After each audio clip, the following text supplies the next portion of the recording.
ayidingi basi-athende.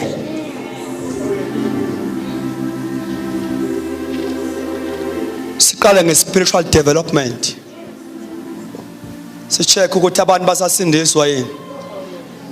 Ibandla elingathandazi kwanda abantu abawayo kunabangenayo.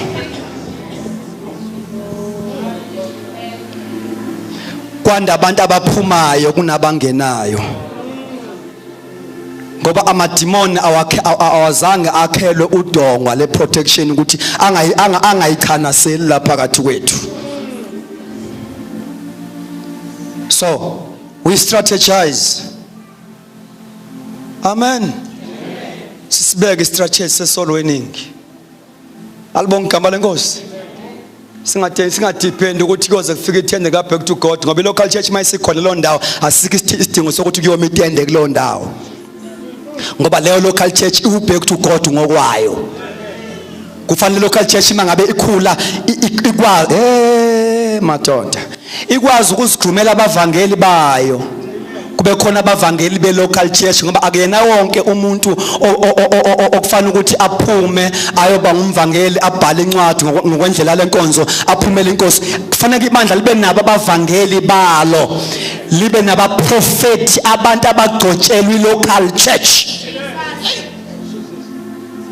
Sibe nabavangeli la ku local church abazoqala ama preaching point azalwa ngumhluzi. Sibe no chorus leader abaqanda ikhanda uma simisa itende asiqashi chorus leader bazalwe la. Siset team ka back to God locally. Kuthengwa itende i-sound system ka back to God we local. Siyazi ukuthi la emhluzi yiphi inyanga esiphuma ngayo siyohlasela sivala lonke ama-program esonto. Silanda imphefumulo sibalethe la sibakhume abantu esizalele bona hayi abasindiswe by chance.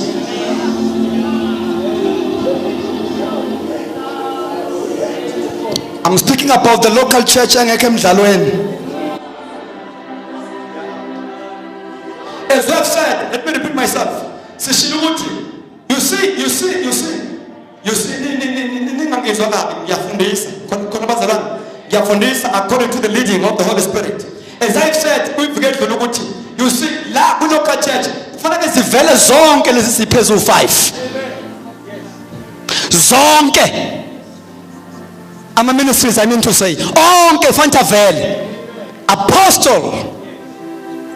Apostolic ministry, you must have it. Prophetic ministry, evangelistic ministry, teachers, pastors. Babe sebandleni kwi local church. Uma kuthiwa kuya appointwa ngoba appointments ya elector elders and deacons. La kuma elders fana ukuthi specialize uthi uyi-elder kodwa kuvela ubupostoli la kwena. Uthi uyi-elder kodwa kuvela ubuthisha. Ube yi-elder teacher. Ube yi-elder but evangelist. Ngoba uma siyi-team of elders mhlambe siba u7 siyakusherisha ukuba ngama-elder kodwa kufanele siphinde sicomplementane. Praise the Lord. Kunama common duties esiwenzayo eldership. Alibonga igama lenkosi. Hallelujah. Ukunakekelwa kwabantu, ukuvizithwa kwabantu abagulayo abahlehlile, ama duties of elder are common esiwashelisha. Kodwa kufanele sispecialize among elders. We must have ama elders avangelayo. We must have ama elders agcotshelwe ukufundisa. Ama elders anikane ministry yokuprofeta. Ongathi ngokuhamba kwesikhathi umuthixo efuna ukuyinyulela abantu athi ngikhipheleni loya. Simbonile sebenza phakathi kwethu eoperate ngale ministry.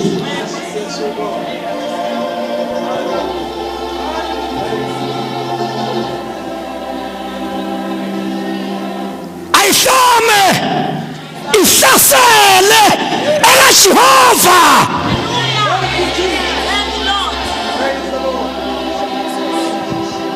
lingabi ibandla labantu abathanda ikhundla ningumsebenzi okhona.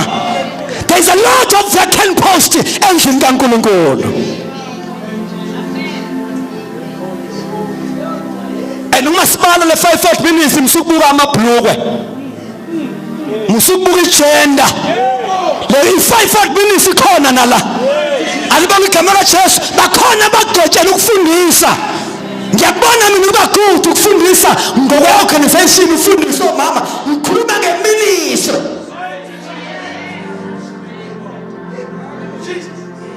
Uthi that anointed as a woman. Praise the Lord. My tanda akukhonsele na gift of healing. Sibe nomama nje ababeka abantu isandla baphile enkonzweni.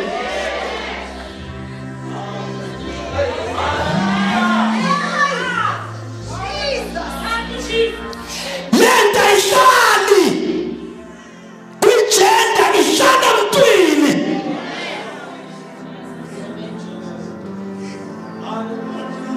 Ngegama likaJesu.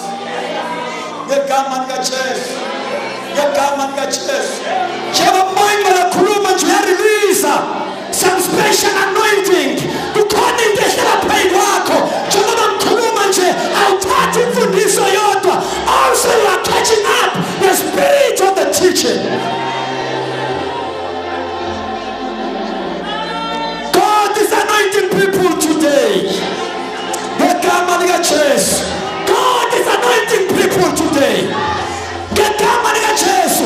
Unayo lento. Ikuwe lento. Ngegama likaJesu. Ngegama likaJesu. Ngegama likaJesu. After this revival, we must become a vibrant church. We must preach at Sunday.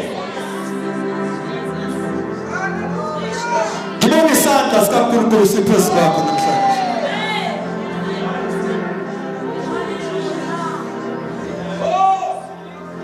In the name of Jesus. In the name of Jesus. Hallelujah. Now, we must be able to recognize our gift akhona ebandleni. Amen. And promote them. Uba promoter kusho ukubasebenzisa endaweni efanele.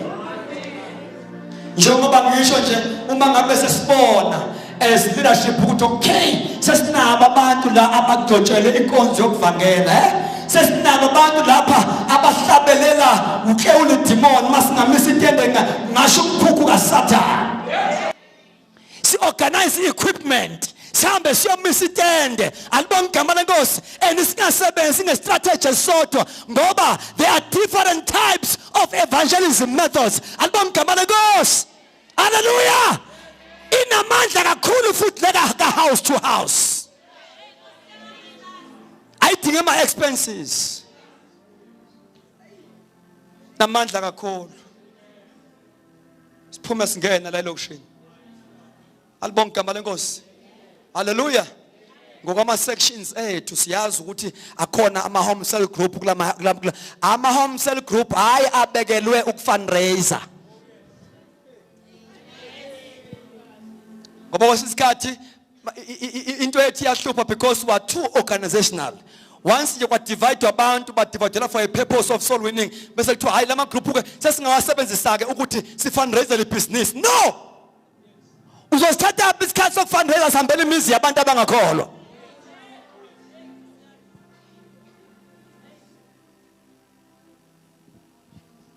Hallelujah. Now, we must be able to recognize gifts and promote them. Amen. Promote them. As we promote them also, we are also grooming them at the meantime. Okay, ake ngikhulume nansinto. Uma ufuna ukukhula ezintweni zikamoya, ezintweni zikaNkulunkulu njengomzalwane onesipho, wothi mangabe uNkulunkulu ekusebenzisa njalo uyishiye iroom yokulungiswa. Uyishiye lesi space sokucorrectwa. Uyahlupha umzalwane one gift kodwa ongalungiseki. Awukwazi ukukhula. Do you know ukuthi uyakwazi ukuba anointed ukudotshe uNkulunkulu powerfully kodwa ube ngumuntu olack discipline yet you are anointed.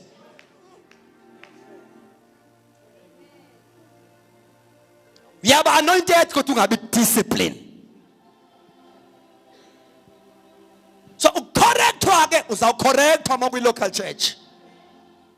Ngoba i-local church must also fancy ikwazi uku-exercise i-discipline ebantwini.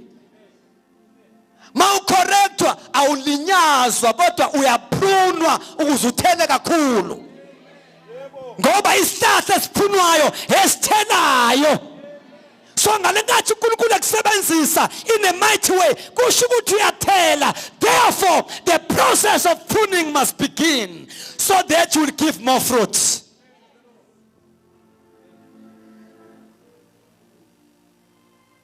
Alibonga igama lenkosi. Now a local church isikole samoya. Praise the Lord. Abantu fanti bakhiwe in all aspects of life. Bakhiwe psychologically, spiritually, alibonga igama lenkosi. Hallelujah, even socially. Praise the Lord.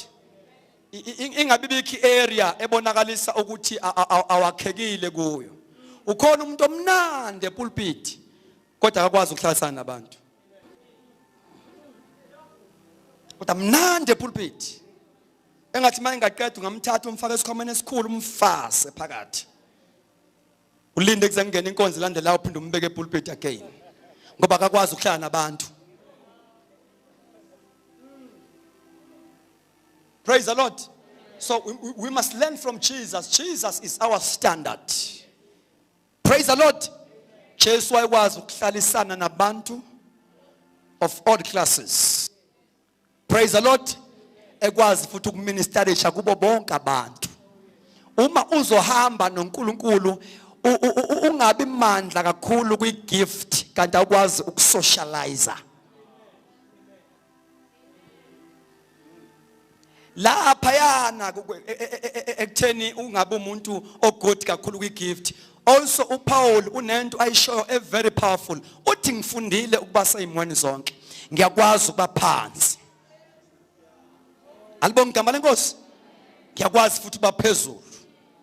So ngamanye amagama uye wafunda zonke izimo. Akukho la ungamthatha umbeke khona angabe fit.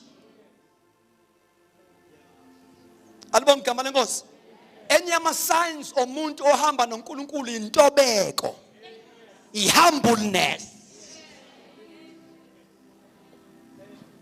Umuntu kaNkulunkulu umbona ngehumbleness ngokuthobeka. Hamba noNkulunkulu ke lo muntu.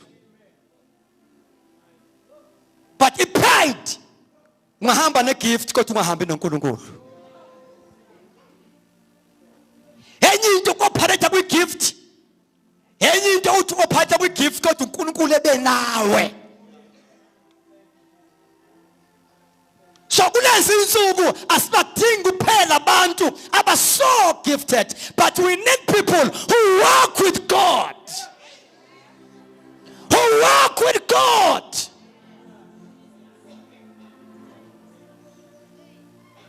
Ngegama lika Jesu. Sisalandela abazalwane. Sisezwa sonke. Kukude uNkulunkulu ufuna ukusisa endaweni eziphambili kakhulu. Praise the Lord. Hallelujah. As I've said, we must become a vibrant local church. Praise the Lord. Sibe ibandla eliphilayo. Hallelujah. Umuntu mayengena ngalo mnyango ayizwele ngena ukuthi ngifike kwaGod. Futhi si exercise freedom of worship. When I'm talking about exercising the freedom of worship, ngisho ukuthi sibe flexible to use ama gift ngokuthanda kamoya ongcwele. Sibe flexible to that. Singesabi. Hey, kukhona abantu abagada isonto ngathi bagada imizi yabo. abantu uzokonakala. Uyazi kusesikhathi uma uNkulunkulu enza imove la enkonzweni kusho ukuthi ukuthule nje uthule ubuthi kwenzakalani uthule nje. Ngoba I believe ukuthi imove kaNkulunkulu mangabe yenzeke ebandleni kufanele ukuthi uma ngabe izoba nama fruit fanele iaffecte kuze kuthimule nalo ngazange athimule. Simdedele uNkulunkulu a-operate aze athinte nalo esingazange simuzwe esho lutho. Simuzwe qhamuluka ebonga. Praise the Lord. Simdedele uNkulunkulu singahlali sijahile.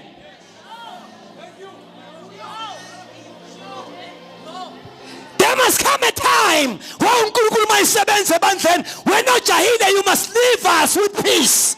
Iqhubeke lento. Hallelujah. Ithi hlazinye iphindise zinye. Praise the Lord. Ithi hlazinye iphindise zinye.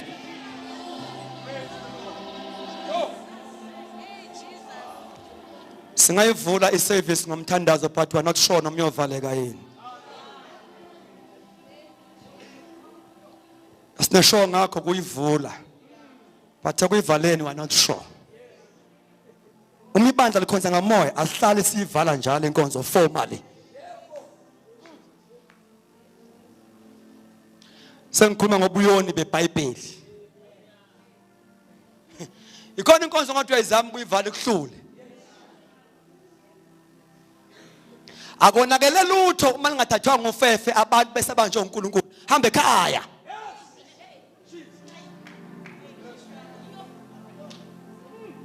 Nakusasa siyabuya ngeke ulahlekelwe yithi sikhona. Hallelujah.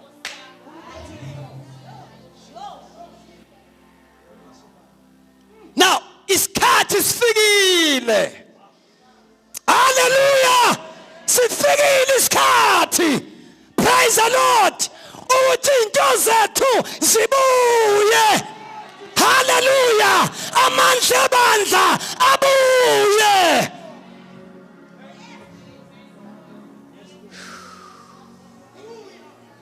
Khuluma ngokusebenza kaMoya Ngcwele in the local church. Alibonga igama lenkosi. Obana bathi buya Nkosi.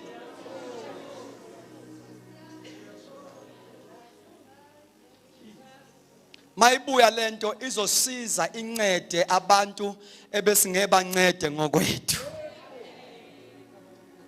Kodwa bancede lento. uNkulunkulu wasendlini kaJehova. Praise the Lord. Abantu bathole ideliverance behleze ezitulweni. Kuncibilike kushe umoya wenkanuko uhleze esitulweni. Ngoba kunamalanga bomlilo agcwele indlu ngegama lika Jesu uzawungena kulendlu umuntu ohlala emkimpitweni ungayazi enye impilo ufike la kwehlila ngabi kwahlamandla. Praise the Lord.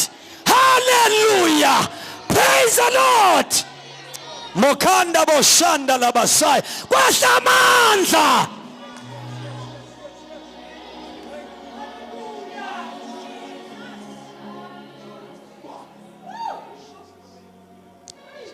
Sidinga into ezoshisa abantu ezitweni behlezi bashise behlezi. Mlilo wangasendla. All we need is a cloud of glory in the house. Hallelujah. Uma sikhonza la uNkulunkulu ebeyisebenzela abantu.